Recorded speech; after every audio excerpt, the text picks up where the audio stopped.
Howdy everyone, it's me once again, the one and only Killer Dan. And today, I'm still continuing my Disney movie marathon by talking about something Disney related. So of course, I want to talk about a movie, alright, to be more specific, somebody reacting to a said movie.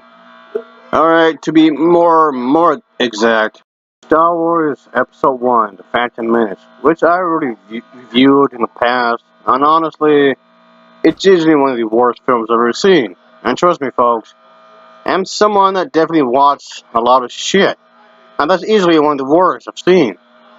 Yeah, I've seen lots of bad movies, folks, and I do mean a lot. Oh boy. And to be more specific, yes, Liam Neeson. So yeah, folks. Yeah, this is what I'm going to be talking about, of course, in this video. I've seen Liam Neeson in Star Wars and the other movies, of course.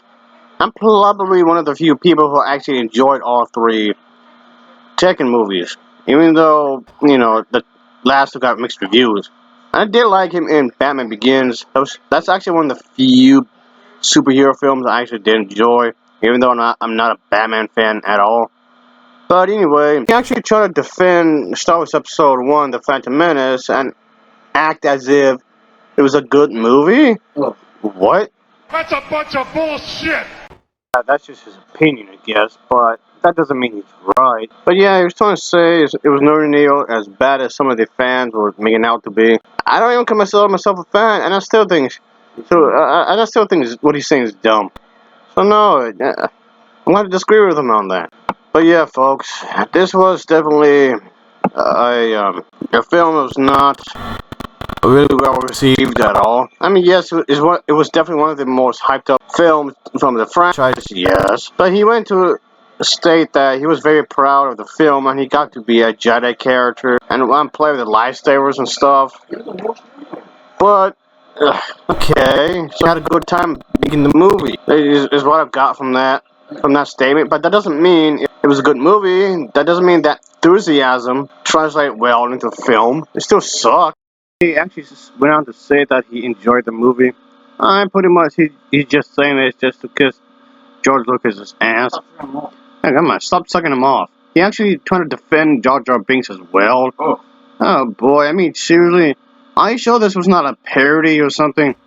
I mean, of course, obviously, as you haven't guessed it yourself, this was of course as a response to the actor who attempted to commit suicide because the fans had such a negative feedback towards the film. I mean, yes, that's terrible. I understand that's a horrible thing to have to deal with and whatnot. I guess Liam Neeson was just trying to show some compassion, I guess, which is fine. There's nothing wrong with trying to show some compassion with a fellow human being. I'm all for that. That's perfectly fine. However, it's still a bad movie. So, if anybody liked this movie, sorry but not sorry. It's still a bad movie. Jar Jar Binks is definitely one of the most annoying characters I've seen in cinema. You can criticize a said movie while simultaneously supporting the actor in this said movie. That's perfectly fine. And yes, I'm totally aware of the fact I'm using the pod racing thing, which is from that movie. Yeah, I get it, from the background and whatever. I'm aware of what I'm doing here with the footage and whatnot. But Jar Jar Binks, in my honest opinion, is just as annoying as the character of Jet Jaguar from Godzilla vs. Megalon. These two characters are horrendously annoying, folks. But yeah, folks, he's just trying to show that he likes the film and whatnot. But just because you like it doesn't mean it's a good movie. No, there's the awful acting. All the acting from this movie, even from the grown-ups, is very wooden acting. Because considering the fact that it's the way it was written, I guess. It's the way that characters were written. It was the way the film was written, I suppose, if anything.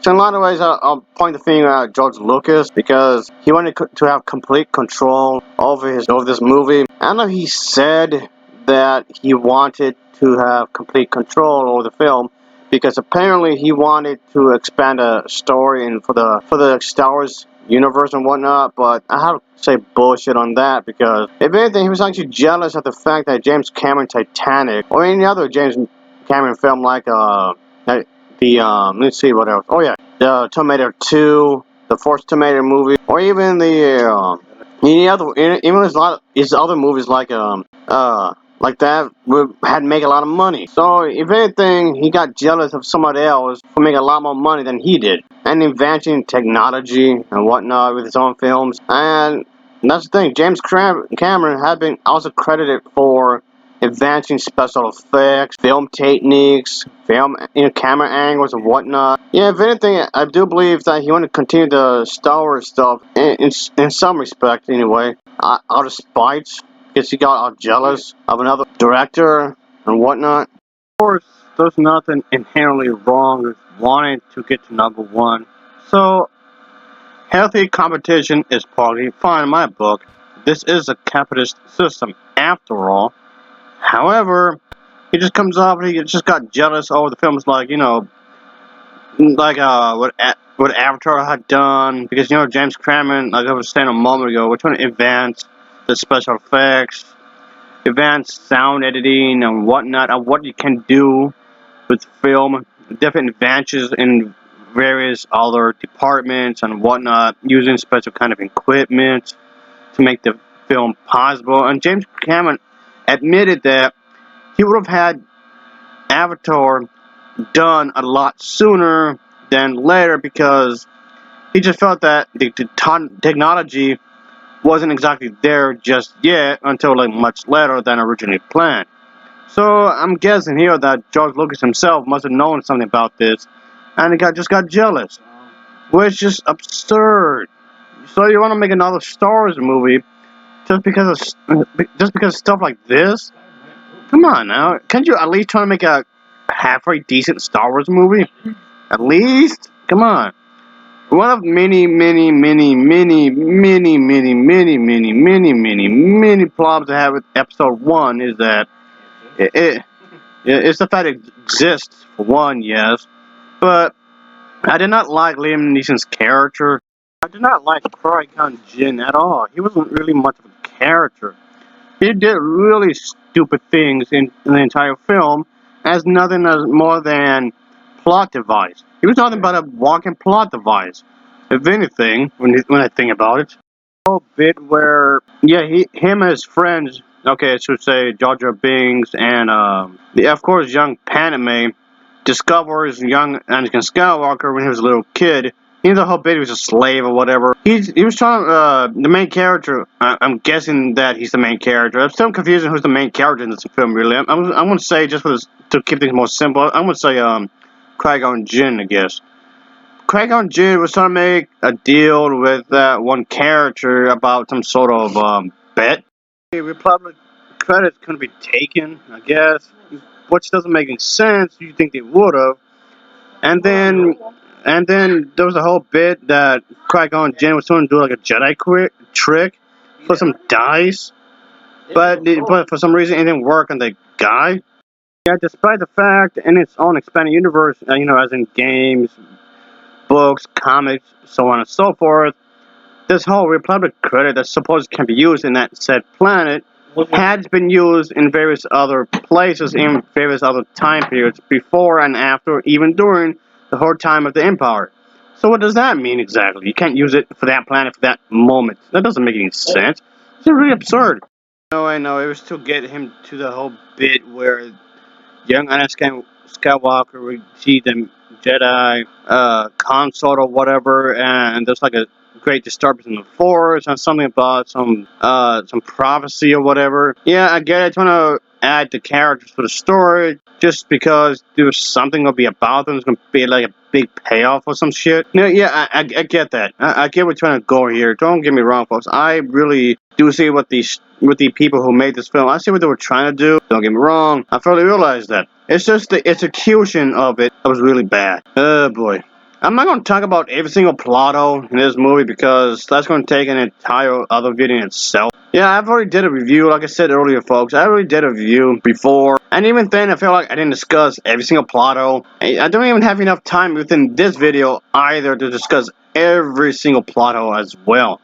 I didn't even like the Queen character in this film either. Yeah, I know she's trying to use decoys and whatnot or whatever as a way to be decisive or whatever you call it, as a way to trick the enemy, I guess. Yeah, but isn't she quite young? And there's a whole bit where Natalie Portman's character is trying to give orders. I mean, some sort of assistance, I guess, with the military, whatever. Don't you think she's far too young for this kind of a thing? And then the whole bit where, yeah, they're trying to force the Queen to basically sign a treaty. If you don't force somebody to sign something, you might as well forge it, which you could have done and just, you know. You guys remember this movie? I'm pretty sure you did. It was quite well received and whatnot. So yeah, it just makes me think that, okay, the Queen could have done a trick within a trick. Yeah, okay, I'll sign it, sure, whatever. But then maybe she could have some undercover friends or some shit. Because there's the whole thing with the Senate, where you think the Senate would have had, you know, some sort of plan B when it comes to this kind of shit. You know, it just proves to me that George Lucas knows nothing about politics, really. So you think they would have had a way to, you know, stop this kind of thing from, you know, happening? And if it does happen, could have had a way to, you know, get them arrested. Oh yeah, speaking of getting someone arrested, they would have actually proof of who's playing Puppet Master. You know, it was obviously Palpatine, of course. If anything, they have the recordings in so many places. So what the actual hell? Why wasn't that used as evidence against him?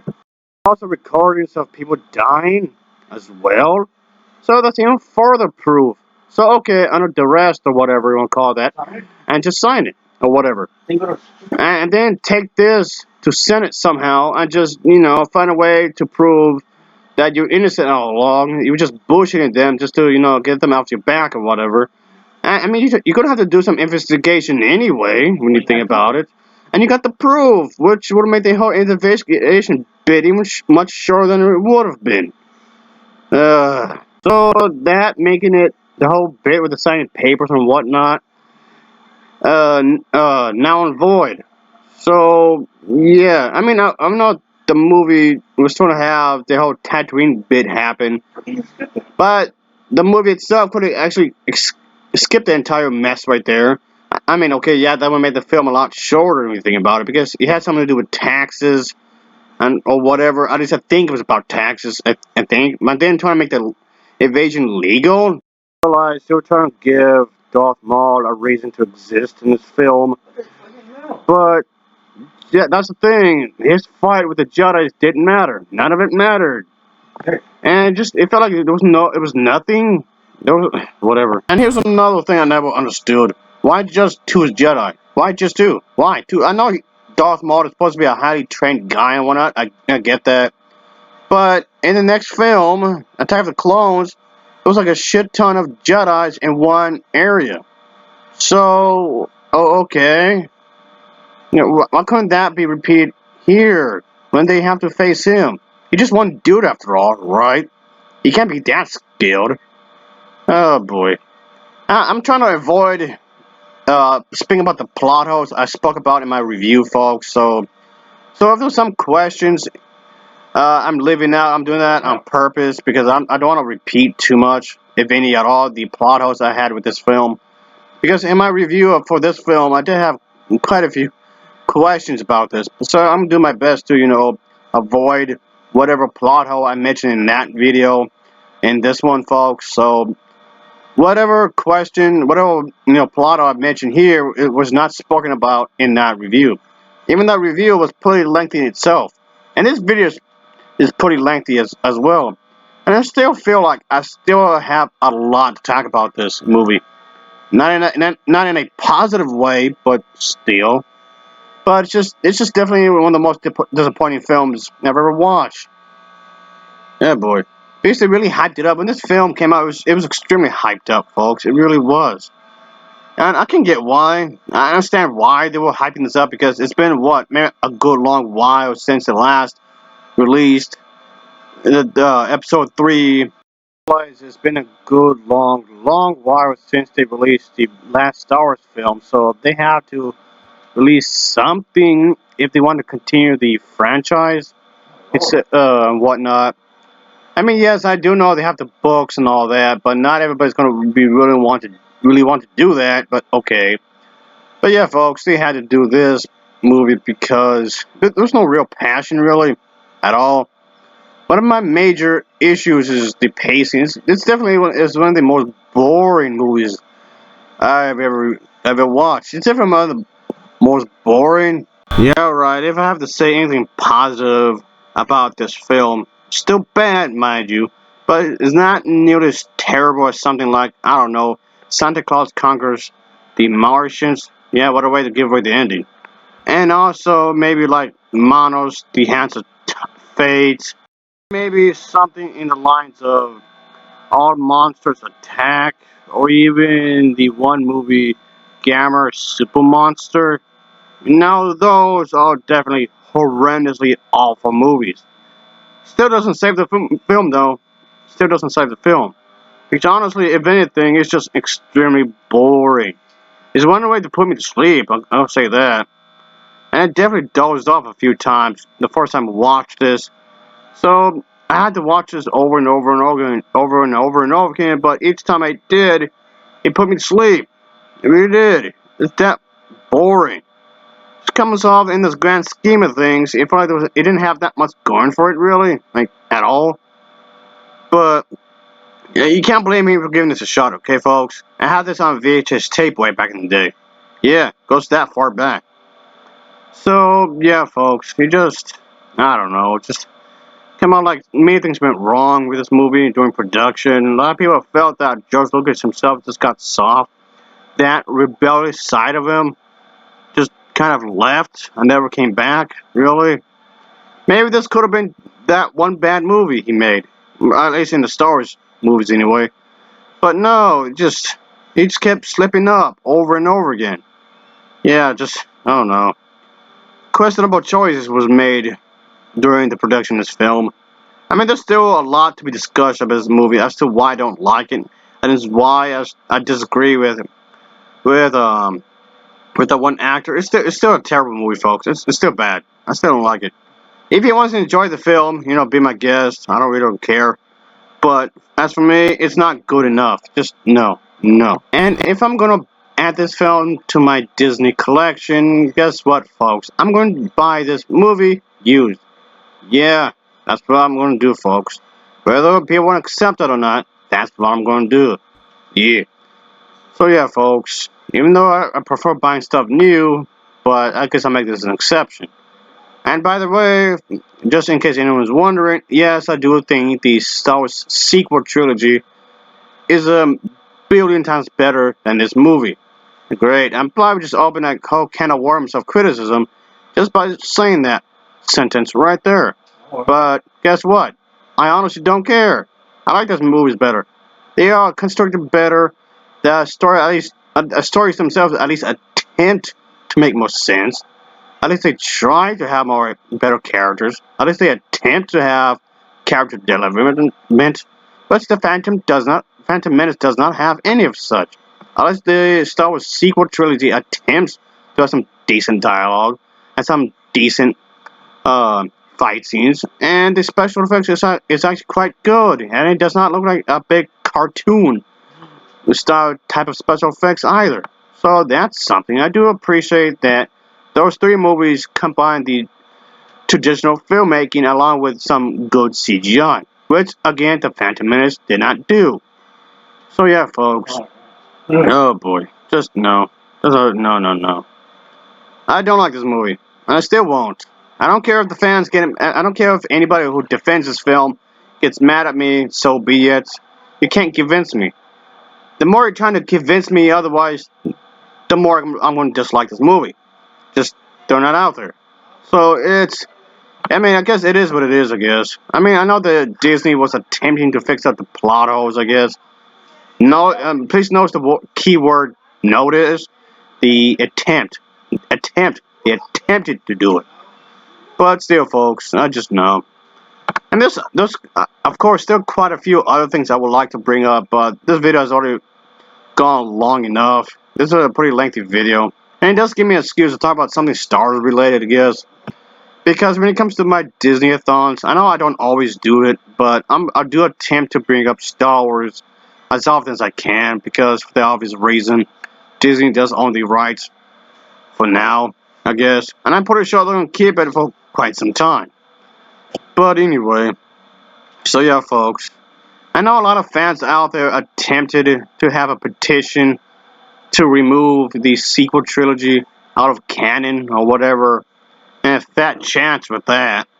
And many people attempted, well, the fans anyway, attempted to remake The Force Awakens with their own small project, which sounds absurd when you think about it. And also, I know a lot of people had actually downloaded one of these films into their hard drive and tried to edit out any scene that involves Rey. This just goes to show you how toxic this fan base is. You're alienating any potential people to actually become fans. You realize that, right? Anyway, as always, thanks for watching, and take care. Until next time, see ya. Oh yeah.